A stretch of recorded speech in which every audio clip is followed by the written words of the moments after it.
mais il enfonce toute sa tête dans le ventre.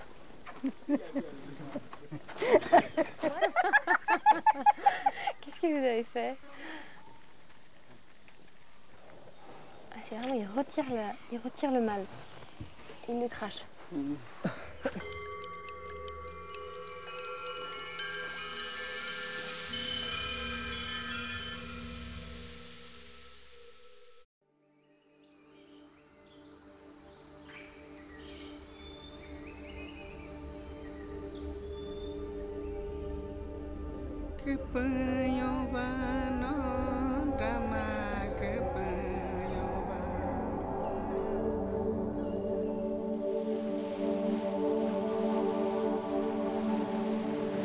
Et voilà, c'est parti pour un grand voyage le long des fleuves Ucayali et Amazone, au Pérou, à la rencontre des gardiens de la forêt amazonienne qui se battent pour la conservation de la biodiversité et des plantes médicinales. Bien. Ce sont des hommes et des femmes initiés au secret des plantes, transmis le long des siècles par les peuples de la forêt.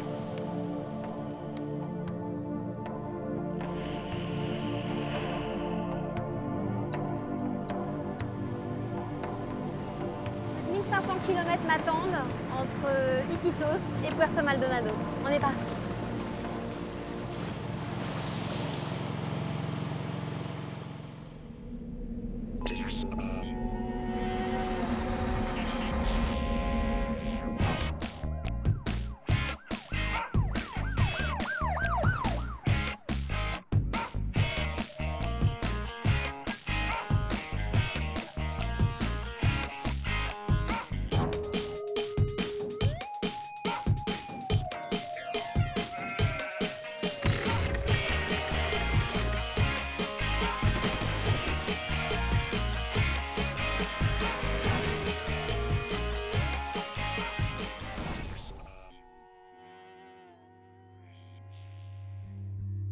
Iquitos, ville jaillie de la jungle aux confins du Pérou, à la confluence des fleuves Amazone et Ucayali. Aucune route ne relie au reste du monde cette bourgade où je commence mon voyage. L'Amazonie. Je ressens l'appel de cette forêt qui s'arrête aux portes de la ville. La jungle s'étend sur 7 millions de kilomètres carrés entre l'Équateur et le Brésil. Mais en dessous de la canopée repose un trésor dont peu d'entre nous ont conscience de la valeur.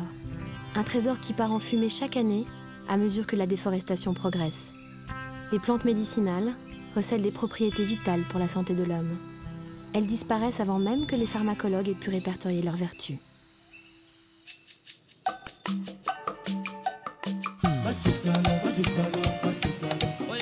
Au Pérou, on se soigne traditionnellement avec ces plantes depuis des millénaires. Graines, feuilles et décoctions garnissent l'étal des marchés. Je suis fascinée par ces modestes échoppes où se trouvent des produits qui intéressent au plus haut point les laboratoires pharmaceutiques occidentaux.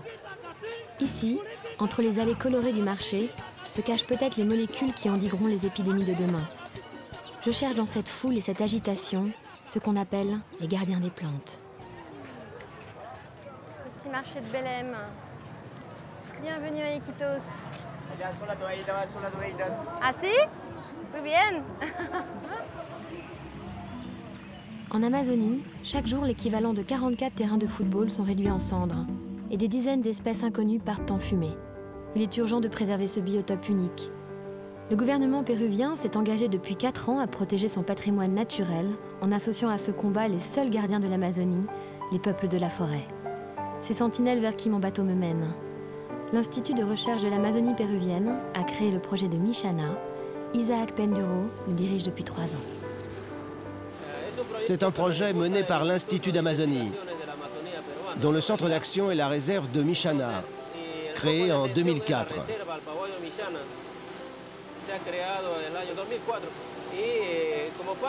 Les actions portent sur le développement communautaire.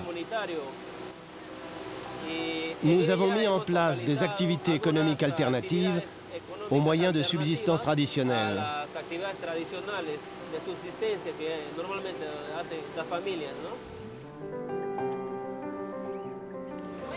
C'est la communauté de Mishana? Oui, c'est bien la communauté.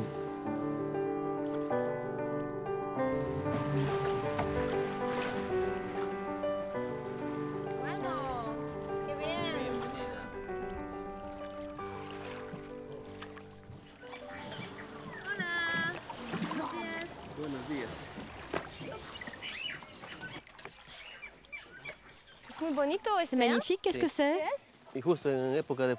C'est le mamaï, qui est justement en floraison.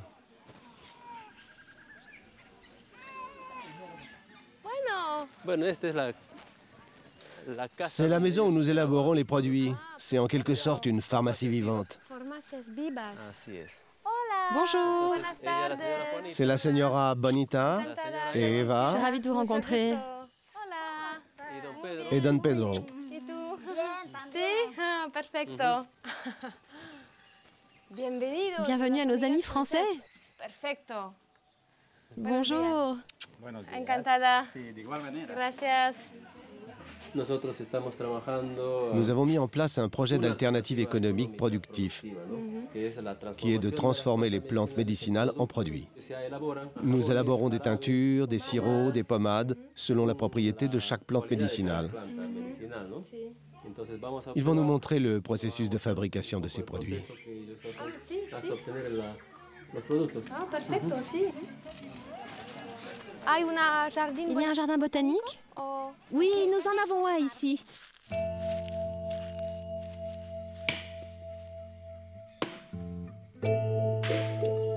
Ils me proposent une visite de leur jardin enchanté.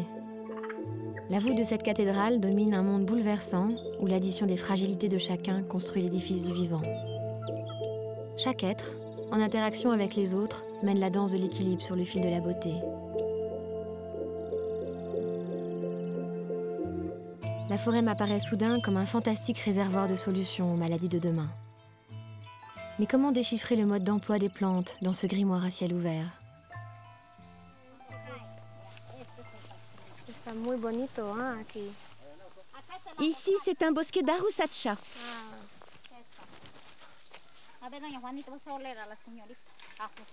Sens un peu. On peut en mettre sous les aisselles. Son arôme peut parfumer un peu partout. Mais on l'utilise surtout pour les rhumatismes. Et c'est avec cela qu'on va faire notre pommade. Donc vous plantez régulièrement vous-même les plantes médicinales? Oui, c'est un potager botanique dans lequel nous avons planté des espèces venues de la forêt. Ici, on trouve les mêmes espèces sauvages que dans la jungle. Vous avez une approche qui est quand même très autogérée, c'est-à-dire que vous avez une gestion des ressources naturelles et vous allez ponctionner ce dont vous avez besoin et vous replantez après. Oui, on récolte soit des feuilles, les fleurs, les racines. Si on doit couper une plante, on la coupe bien pour qu'elle puisse continuer à grandir. Nous sommes très vigilants à la gestion naturelle de nos plantes. C'est un sujet essentiel pour nous, la conservation. C'est ce qui nous permet de vivre. Tout ce que nous faisons, apprenons aujourd'hui, c'est pour que nos enfants continuent à le faire. Nous travaillons en pensant à eux, qu'ils apprendront à leur tour à leurs propres enfants. Et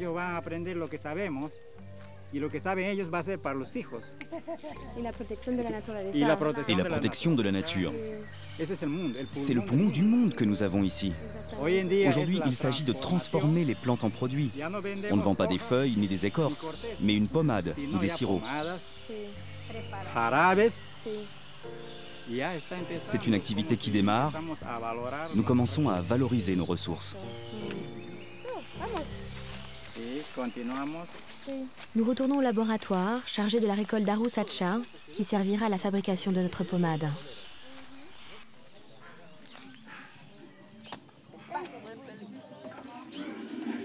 ¿Cómo estaba? Venga.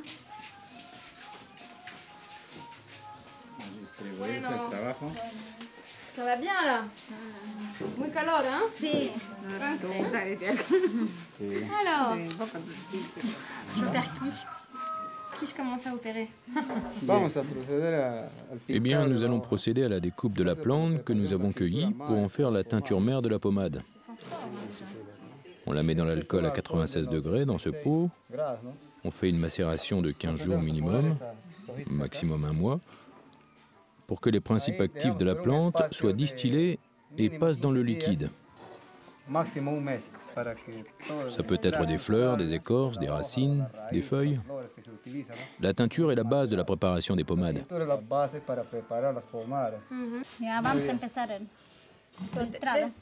Et après la teinture? Après la teinture, on filtre.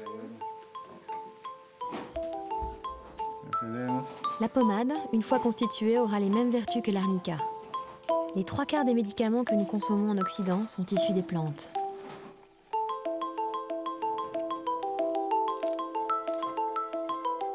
Le vœu le plus cher d'Isaac serait de développer ses produits sur le marché international, car au Pérou, la plupart des initiatives locales ne parviennent pas à s'exporter.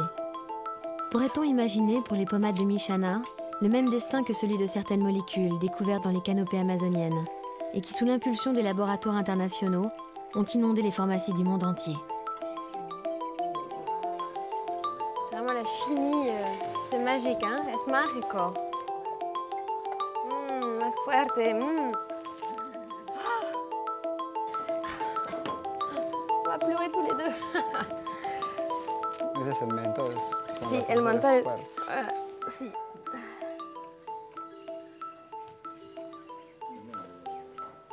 C'est vraiment de l'arbre à la pommade. Hein. Et dis-moi Isaac, est-ce que l'élaboration des remèdes par les communautés encourage un vrai développement durable et une meilleure gestion des ressources naturelles? Est-ce que c'est vraiment votre objectif au sein du YAP? L'idée est d'améliorer les conditions économiques pour améliorer la qualité de vie. À travers une autre approche économique, les communautés profitent directement des ressources qu'elles gèrent. Et elles connaissent maintenant le processus d'élaboration des pommades. C'est une production rentable qui amène des nouvelles ressources pour l'économie familiale. Nous espérons que peu à peu, il se développe. Est-ce que le maintien un peu du savoir-faire, de ces remèdes traditionnels, passe par une pratique quotidienne? C'est l'idée. Il y a beaucoup de savoirs traditionnels qui peu à peu se perdent. Notre projet cherche à sauver ces savoirs avant qu'ils ne disparaissent et leur apporter une valeur ajoutée visant à améliorer l'économie locale.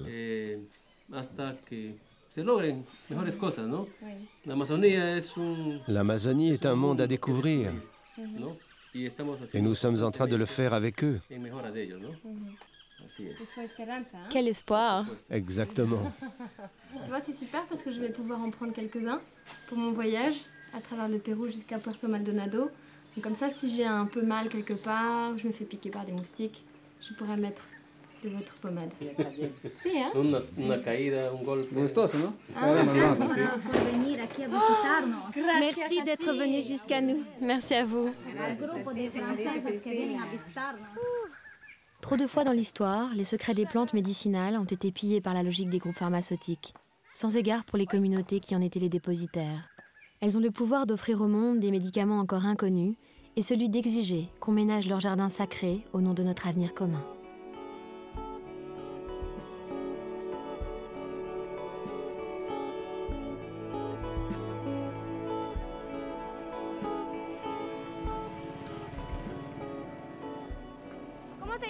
Comment t'appelles-tu? Marco, Paolo. Moi, c'est Priscilla. Tu sais où se trouve le port? Ici? Par ici, le port est un peu plus petit. Et il y a là-bas aussi. Parfait. Est-ce que tu peux m'aider? Oui. Non. Non. Non, c'est pour rire. Je vais le porter, mon sac. Allez. Alors, je quitte la grande ville en direction du petit village d'El Vencedor sur le Rio Pisqui, à plusieurs jours de pirogue. J'ai rendez-vous avec Edison Ramos, qui est chaman. Il va m'emmener dans la communauté sur le Rio Pisqui pour me présenter sa tante, qui est une chamane très réputée dans la région, qui a une connaissance des plantes toute particulière. Donc je me prépare à plusieurs jours sur le fleuve.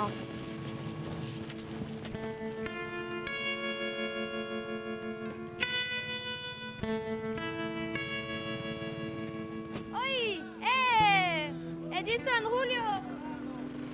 ¡Qué bien! Hola! Bonjour, comment vas-tu? Soy muy encantada. Je suis tellement heureuse de te rencontrer. Bienvenue. Merci. Gracias. ¿Cuántos días de viaje? Combien de jours de voyage avons-nous pour El Vencedor? 4 à 5 jours. ¿Sí? Bueno.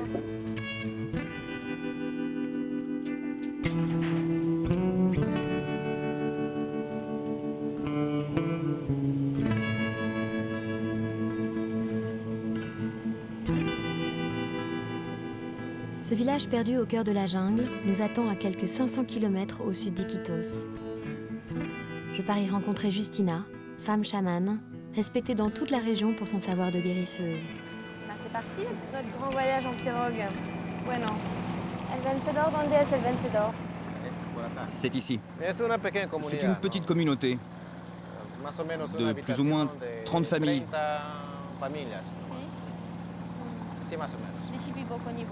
De Shipibo, oui. Les Shipibo-Conibo sont une des ethnies indiennes les plus importantes d'Amazonie péruvienne. Ils peuplent les forêts qui bordent le fleuve Ucayali.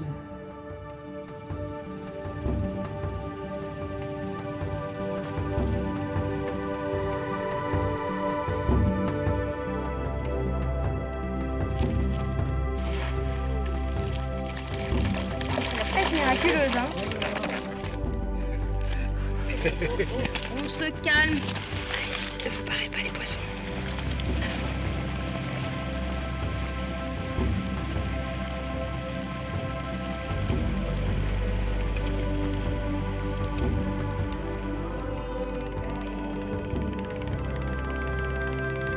La rive passe aussi lentement que les jours.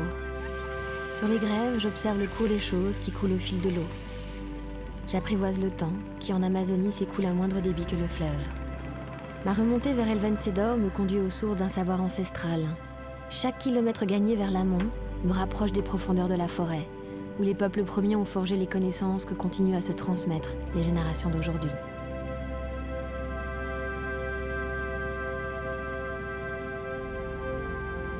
Julio et Edison sont mes compagnons de fleuve, mes pilotes et mes guides.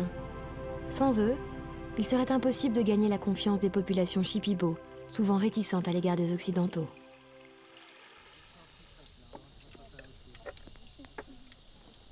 Bueno, on est arrivé à la nuit. Une petite communauté de Shipibo là, qui nous ont offert leur feu pour pouvoir préparer notre dîner.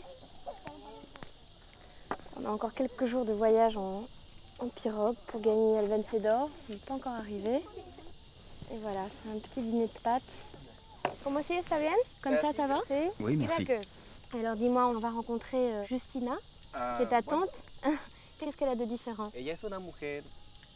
C'est une femme qui n'est pas très grande. Plutôt petite. On ne peut pas imaginer qu'elle a une connaissance aussi cosmique, qu'elle a en elle la magie de toutes les plantes de cette forêt.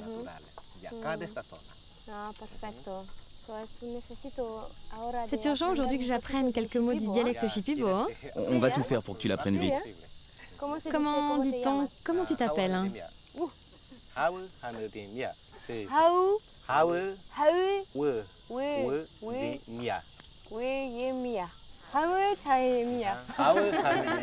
tu rigoles, hein? Ça te fait rigoler.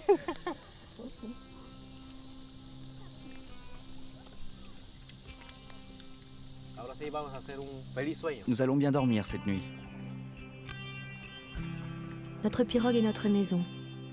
Elle nous protège la nuit et nous porte le jour sur le fleuve, qui est la seule voie possible pour traverser le pays.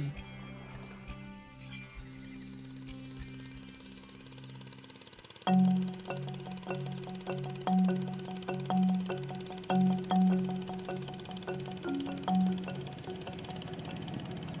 fleuve est super bas, hein, avant la mousson, la saison des pluies. On doit faire à chaque fois super attention. Yeah. Hi, ça y est. On va pousser. Hay que bajar hoy.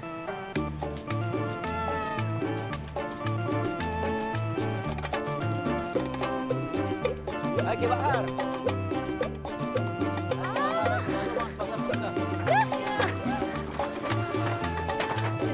C'était des faibles mouvements comme ça ce matin.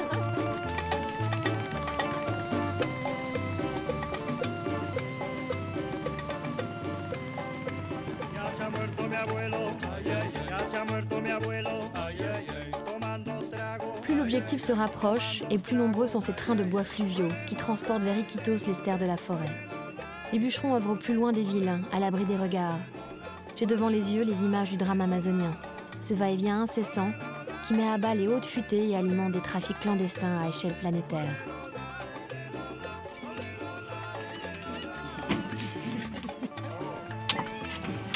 ras-le-bol là des bêtes. Soudain, la jungle s'ouvre. Le village d'El Vencedor apparaît devant le ruban du fleuve.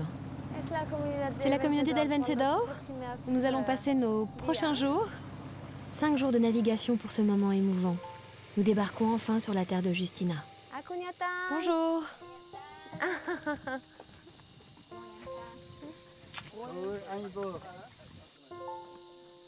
Akunyatan. Akunyatan, papa. Bonjour. Elle est très belle, hein? Oh là là. Attends, on me l'a appris. Tu es très belle. Kikin Motsa Rikimia.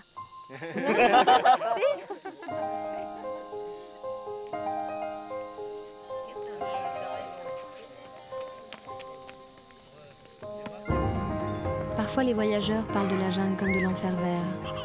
À El Vencedor, il me paraît arriver dans un paradis. Est-ce le voisinage avec une nature intouchée qui irrigue de joie de vivre les enfants? Parmi eux, certains développeront en grandissant le don de lire le texte caché de la forêt et d'en interpréter les signes.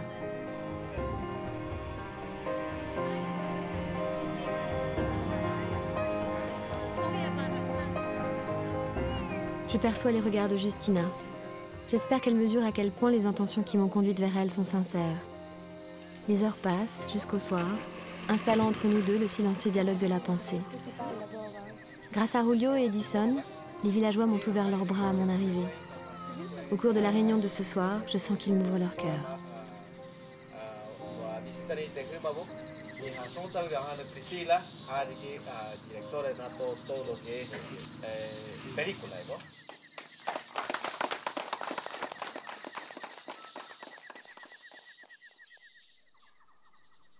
Je rejoins Justina dans sa maison de palme, où elle reçoit ses patients. Ils viennent souvent de loin pour la consulter. Ma fille, ma fille.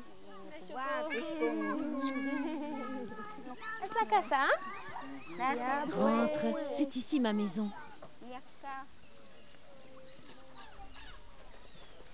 Qu'est-ce que c'est?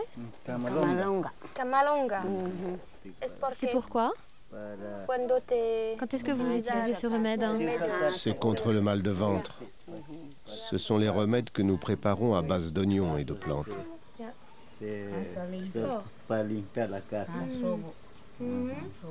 Comment identifies-tu la maladie?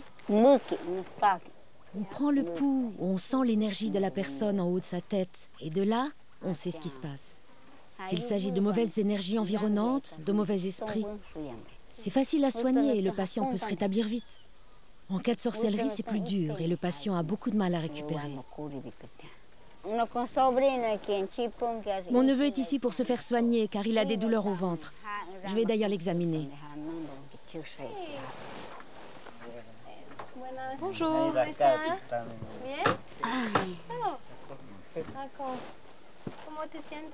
Comment te sens-tu? César, son mari, assiste Justina pendant les consultations.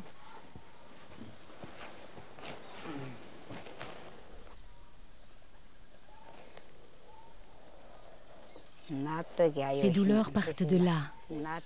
Regarde, les mauvais esprits lui font du mal ici. C'est froid et ça lui donne des diarrhées.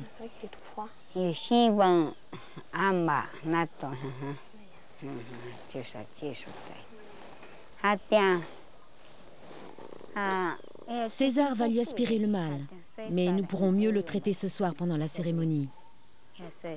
César, s'il te plaît.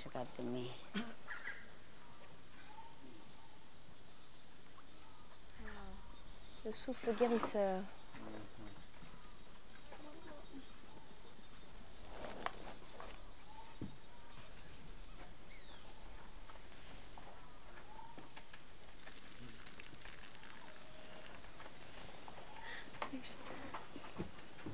Ah mais il enfonce toute sa tête dans le ventre.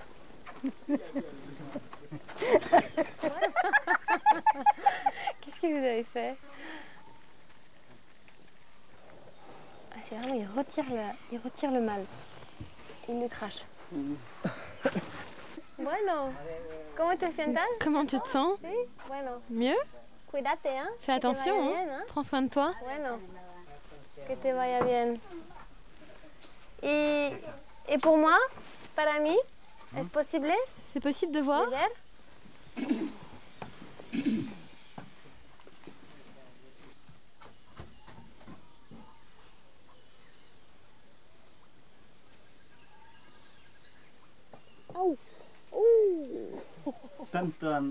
Il n'y a pas de mauvais esprit, seulement beaucoup de fatigue à cause de la marche.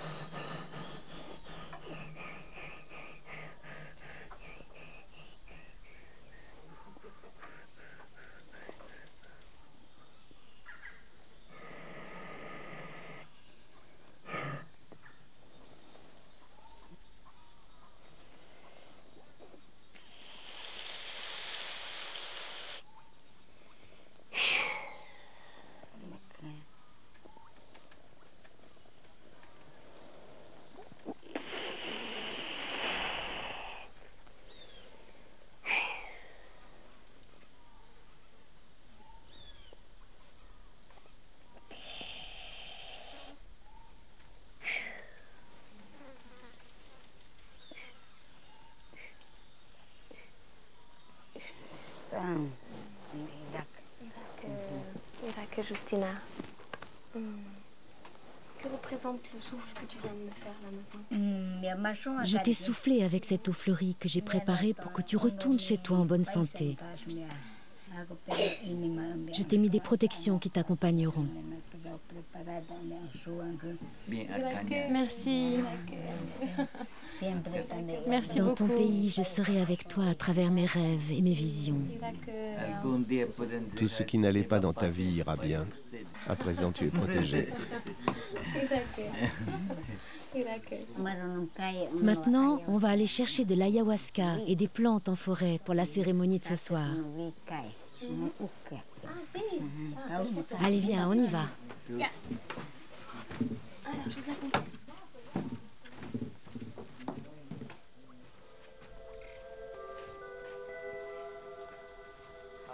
Raphaël, le petit-fils de Justina, nous rejoint.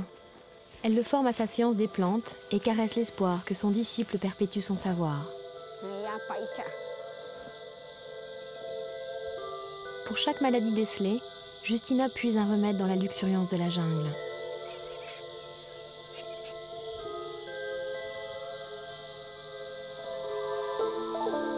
La connaissance des propriétés des plantes a conduit les chamans à entretenir un dialogue avec la nature qui les entoure. La forêt pour eux est plus qu'un jardin botanique. C'est un être vivant dont chaque plante, chaque arbre et chaque animal est une manifestation de la vitalité. Justina nous conduit dans la forêt. Les voûtes se déploient sur des milliers d'hectares. Elle en connaît chaque recoin, chaque murmure, chaque parfum et possède une cartographie mentale du millier d'espèces médicinales auxquelles elle a recours. Elle protège, replante, prélève ce dont elle a besoin dans sa collection à ciel ouvert.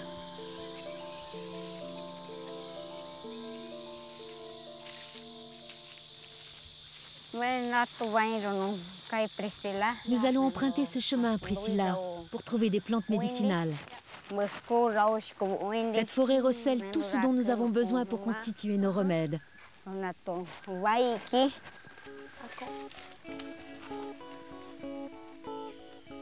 Parmi les 119 plantes de base utilisées dans la fabrication de nos médicaments, 75% auraient été découvertes par les populations indiennes. Ces plantes recèlent des molécules au pouvoir guérisseur. Ici, vous trouvez toutes les plantes dont vous avez besoin pour vos remèdes. Est-ce qu'aujourd'hui, il y a des plantes qui sont plus difficiles à trouver qu'avant? Ici, nous en avons encore beaucoup.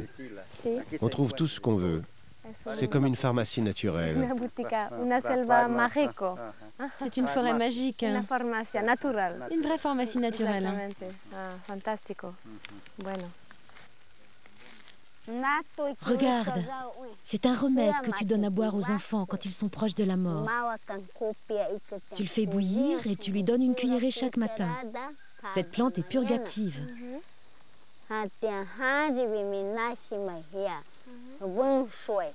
Cette même résine arrête les hémorragies et guérit les brûlures. Perfecto. Ça sent délicieusement bon cette plante.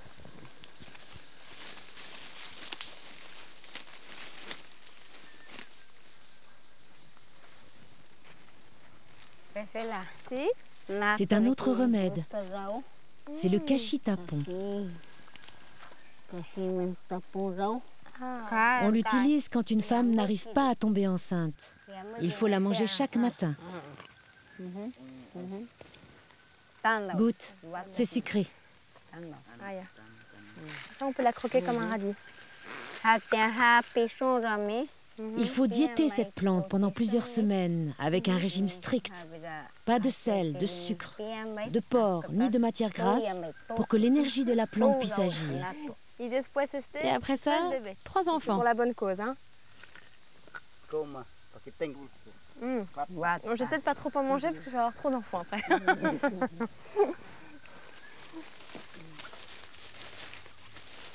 Et Justina Choco, est-ce qu'il y a des plantes que tu ne connais pas encore et qui pourraient servir pour des remèdes de demain? On teste de nouvelles plantes pour soigner les nouvelles maladies. Ce sont les esprits pendant les cérémonies qui nous disent quelle plante prendre. Si l'une ne marche pas, on en essaye une autre.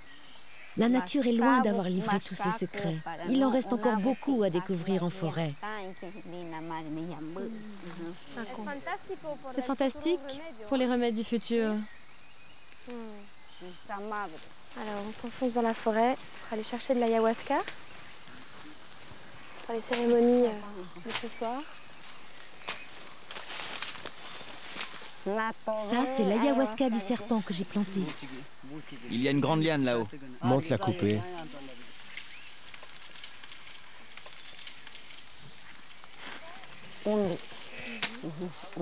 L'ayahuasca est la première plante maîtresse de notre médecine. C'est une grosse liane.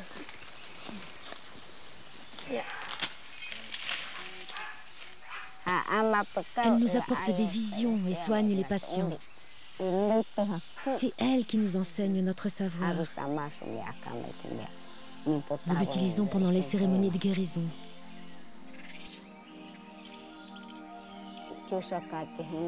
C'est par elle que j'ai commencé mes nombreuses diètes pour devenir guérisseuse.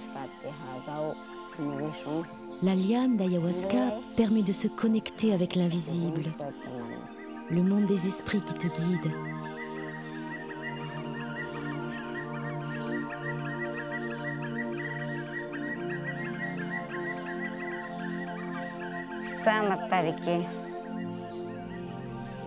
J'ai pris alors contact avec les esprits de la nature, des animaux, de l'espace.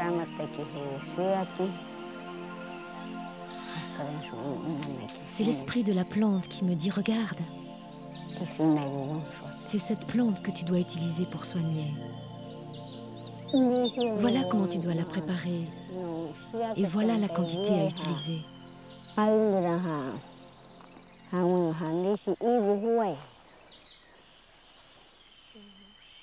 Maintenant, on va aller la préparer.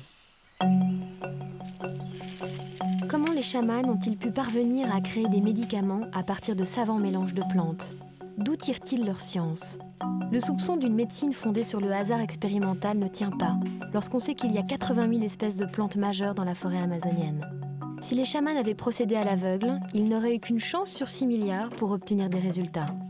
Aujourd'hui, les ethnobotanistes reconsidèrent les théories sur l'esprit des plantes.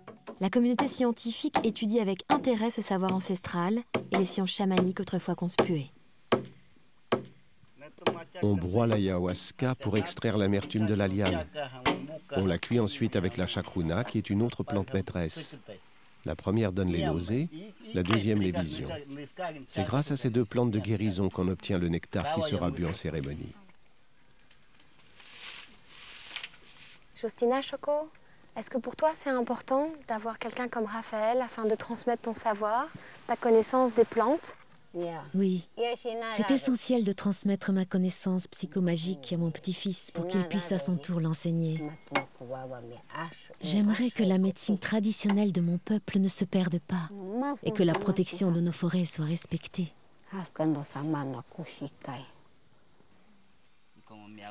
Comme le dit ma grand-mère, la protection est chaque jour, chaque heure.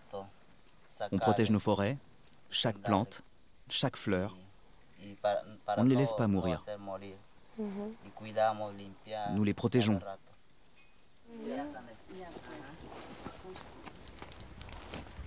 Combien de temps est nécessaire pour la cuisson de la plante? 6 heures. 6 heures. On va la raffiner. Ça va cuire pendant 6 heures. Nous allons chanter pour ouvrir l'univers de l'ayahuasca pour que nos visions soient fortes ce soir.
Les heures s'écoulent avec douceur au rythme des activités quotidiennes.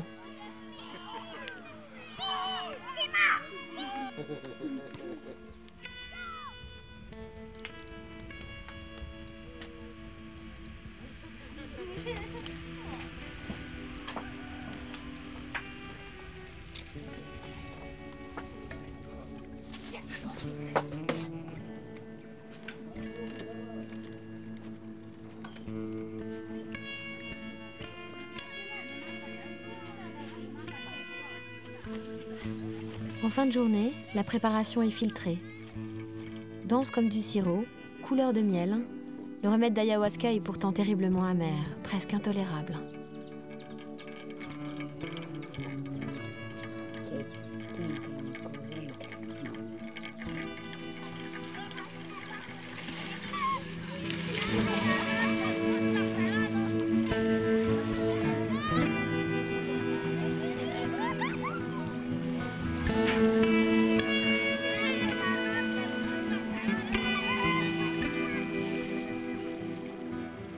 Le soir tombe sur notre insouciance. Nos jeux se poursuivent jusqu'à la nuit.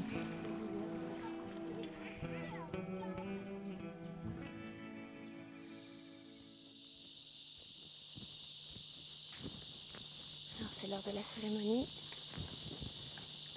Ça se passe dans la maison de Justina, sur une moustiquaire géante.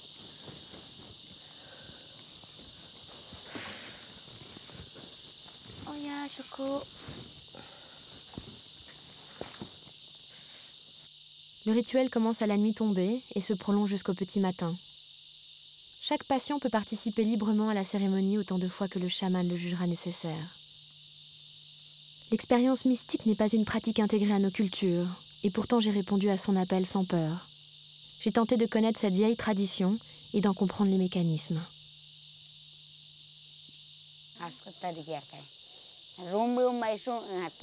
Dans l'autre monde, il est facile d'identifier la maladie. Les racines du mal sont parfois psychologiques, organiques ou spirituelles.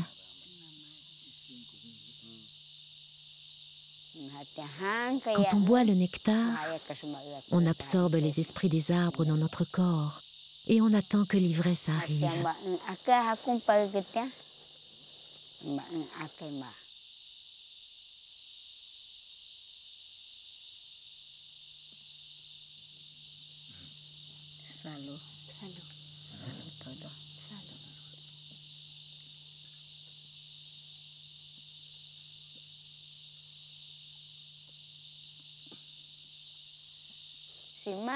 J'entre alors en contact avec les esprits en chantant. C'est en suivant ces chants enseignés par les plantes que je peux soigner.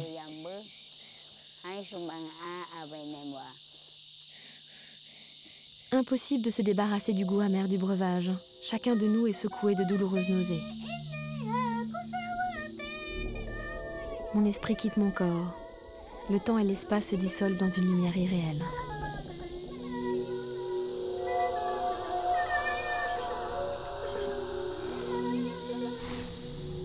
Les natifs appellent l'ayahuasca la purge, le remède ou la médecine. Cette plante psychoactive, provoquant des états modifiés de conscience, est utilisée pour soigner, pour communiquer avec les esprits et pour le voyage de l'âme. Je flotte en moi-même. Les visions deviennent plus noires et menaçantes aux frontières de la mort mentale dès que la peur s'empare de moi. Mais les mélodies sacrées dont Justina enveloppe l'atmosphère de la pièce me guident et m'empêchent de sombrer.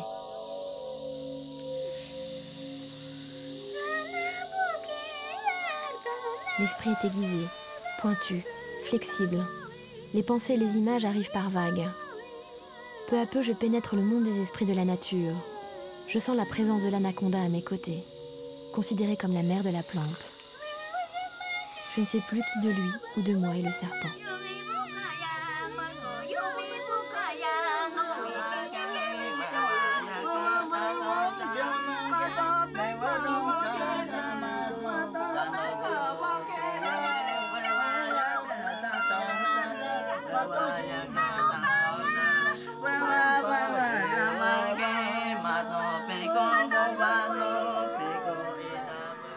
Le volume des chants augmente, ponctué de haut-le-cœur et de vomissements.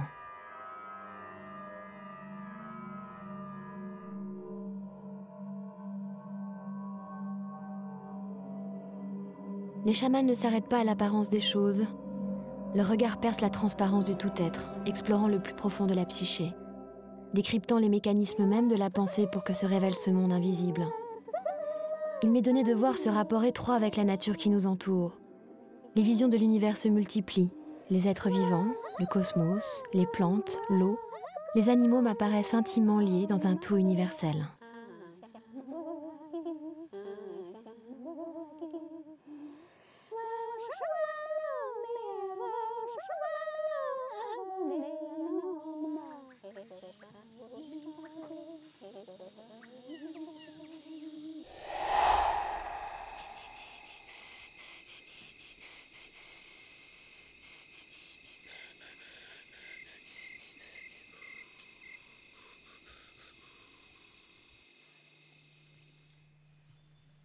Les sciences occidentales cartésiennes rejettent l'irrationnel.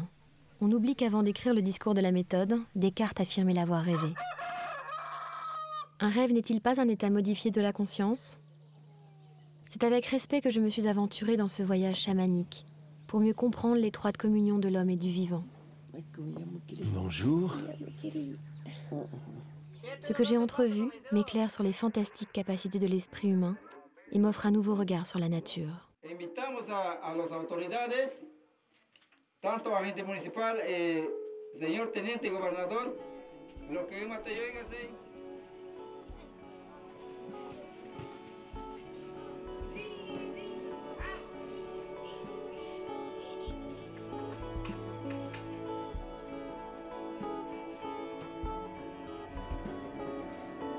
Tout le village se prépare à la fête de ce soir. Les visages décorés des femmes deviennent des tableaux vivants. Chaque dessin géométrique symbolise l'univers d'une plante qui s'enroule au gré des formes du visage. La femme porte ainsi sur elle un peu de la beauté de la forêt. Oh Justina, qu'est-ce que tu fais? Que pasa, Justina? Ah, ya pues. Ah, c'est vrai que tu me peins le front.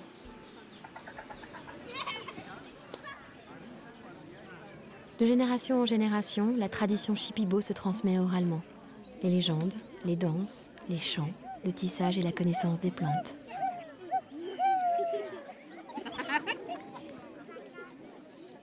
Le masato, boisson fermentée à base de manioc, ouvre les festivités.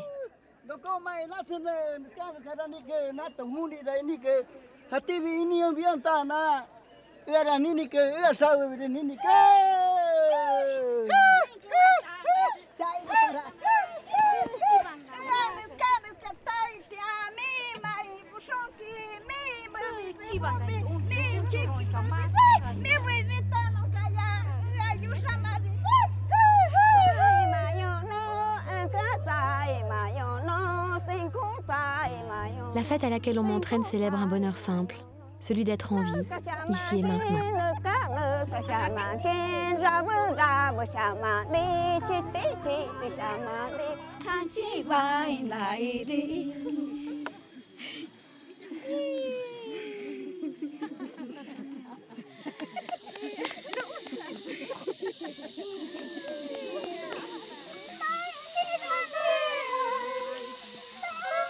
Nos danses confient aux étoiles la joie d'avoir été ensemble.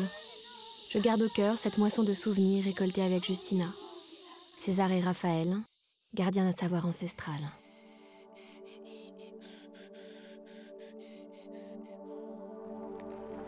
Hola, señor. Buenos días.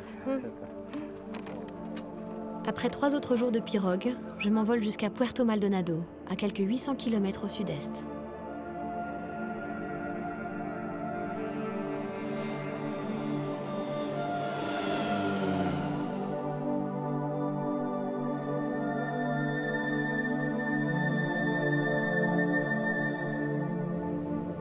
L'Amazonie est un sanctuaire de la biodiversité.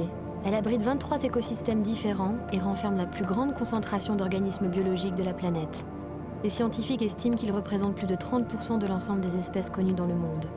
Et pourtant, cet espace se fait piller, brûler avec une indifférence impitoyable.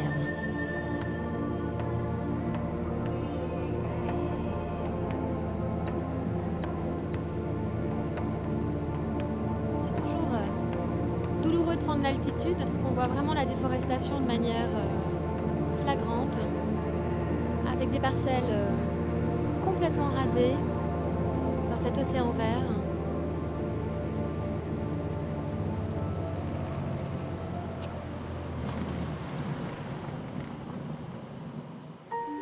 Chaque jour, à Puerto Maldonado, s'ouvre le balai incessant des bateaux chargés de bois précieux.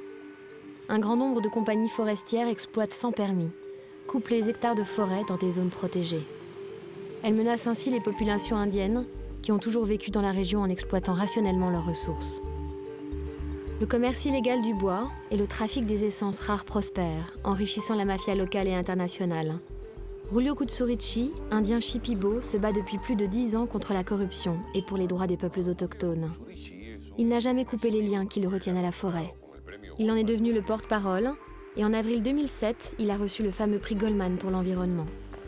Comme son père avant lui, il défend les communautés isolées, et son travail nous fait mesurer l'urgence de protéger la forêt et de donner aux générations futures la chance de pouvoir profiter elles aussi de la pharmacopée naturelle.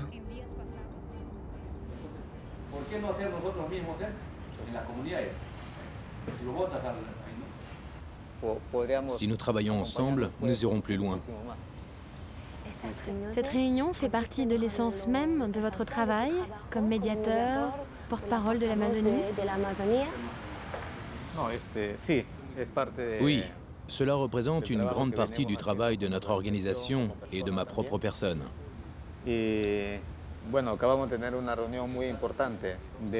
aujourd'hui, nous venons d'avoir cette réunion très importante avec la municipalité de Madre de Dios de Tambupata, qui a enfin choisi d'associer les populations indigènes aux décisions collectives face aux problématiques que nous rencontrons.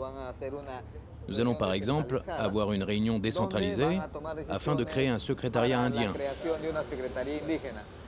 C'est vraiment un moment historique qu'on attendait depuis plusieurs années.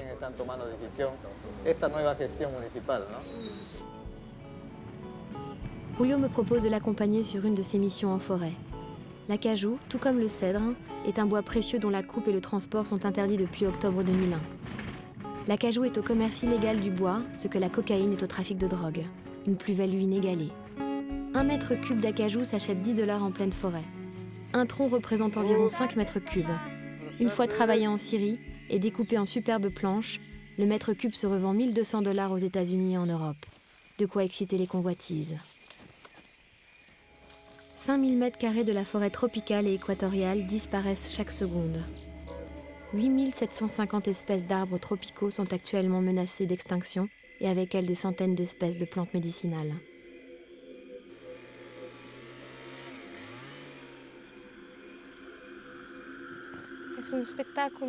C'est un spectacle très triste, hein? Oui, super triste.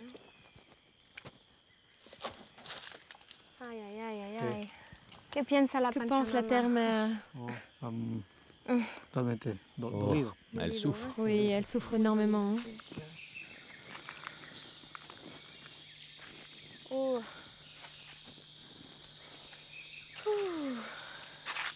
Dis-moi, Julio, on dit qu'il y a plus de 80% du bois qui est exporté, en provenance de l'Amazonie, qui est illégal. Hein. Quelles sont les solutions aujourd'hui pour empêcher ce commerce-là illégal du bois? Notre idée est que ce soit les communautés elles-mêmes qui coupent les arbres, que ça ne tombe pas dans les mains des bûcherons. Nous essayons de mettre en place la manière dont les communautés pourront gérer leur propre territoire et obtenir des autorisations et des crédits du gouvernement. Quand on travaille pour sa propre communauté, on prend soin de la forêt, on gère mieux les ressources. Quand ce sont les bûcherons qui travaillent, ils rasent tout. Et c'est ce qui se passe un peu partout en Amazonie. Alors, est-ce que toi, aujourd'hui, tu entrevois déjà un petit peu de l'espoir par rapport à ces 10 années que tu passes à combattre? J'ai de l'espoir quand je vois que les communautés s'investissent pour la reforestation. Par exemple, une des choses que nous faisons, c'est de replanter nous-mêmes des acajou. Et c'est une façon de dire que nous, les Indiens, sommes capables de faire avancer les choses. Oui, et c'est comme ça, d'ailleurs, quand les consciences vont petit à petit changer, que les choses vont vraiment démarrer. C'est tout ce travail que tu fais, vraiment de terrain, et de mettre en place tous ces programmes. Pour le peuple indien, notre forêt est notre marché. On y chasse, on y pêche, on y travaille, on y puise notre médecine. Je crois que c'est la raison pour laquelle nous nous comprenons avec la forêt. Elle nous donne tout. Nous sommes concernés car c'est ici que nous vivons et que nos enfants vivront.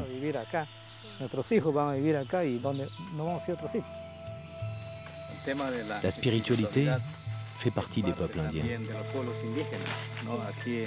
Ici en Amazonie, nous devons valoriser nos médecins traditionnels, car ils sont nos guides dans la vie et sont des ponts entre nous et la nature, par leur connaissance et leurs savoirs ancestraux.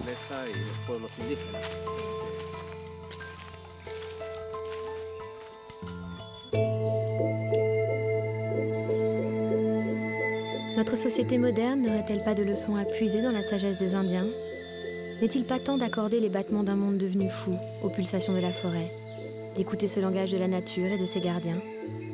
L'heure des savoirs traditionnels a peut-être sonné, aujourd'hui que les systèmes de développement modernes ont prouvé leur incapacité à préserver l'harmonie entre la nature et les hommes.